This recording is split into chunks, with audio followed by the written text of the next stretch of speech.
Do a video today on another one of my snubbies. This is a model 36 with a nickel finish. It was made around 76, 77. Picked it up at a local gun store. He had it in there for a long time. He said a lot of people looked at it, but you know, they just put it down. Now the cylinder had a lot of burn marks and stuff on it where nobody had cleaned it. He told me to make him an offer. I did, and he accepted it. So I brought it home. I wasn't in the market for a nickel gun. This is actually the first one I've ever owned. I like the looks of them until it starts peeling off, and they can get ugly real quick. And I've seen several of those over the years that peeled off, and I think it's quite expensive to get them redone, if you can get them redone today. But the nickel on this one, you know, it's got some marks and stuff on it, but it was in good condition, other than the burn marks on the cylinder, and you can clean those off. It's relatively easy to get them clean. You just got to know how and what to use, and just be careful and not scrub off any of the nickel plating. But it's a really nice revolver. The nickel finish, a lot of people mistake it for the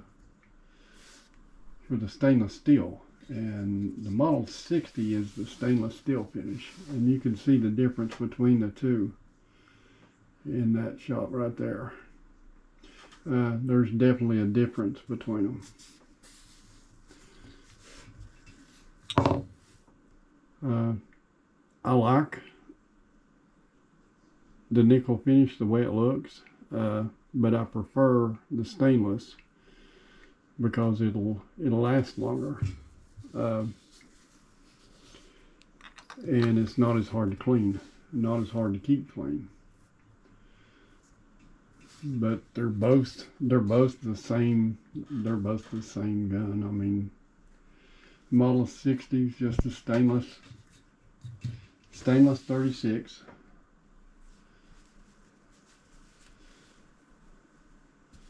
Yeah, it is a fingerprint magnet for sure.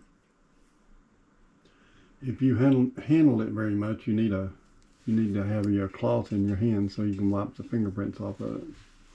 But it is very, very nice looking revolver and a nice looking finish. I can understand why people liked them back in the 70s. I used to know a lot of deputies back then, and they just went crazy over nickel finish anything, especially a Smith & Wesson. They were just enamored by it.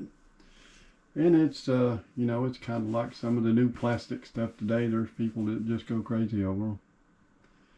It was that way back then, only it was the steel nickel finish revolvers, which I actually prefer over the plastic stuff. And I own several plastic guns, or polymer I should say. But I do prefer the steel over plastic for sure. This one is chambered in 38 special.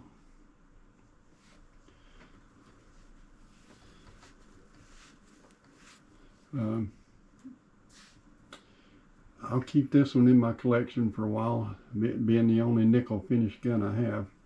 I don't know if I would probably buy a snubby Model 10 in a nickel finish if I can find one with a decent finish on it for a reasonable price. And that may never happen because they're all expensive now. But you never know. You might see one on here one day. I'll just keep looking. But thanks for watching.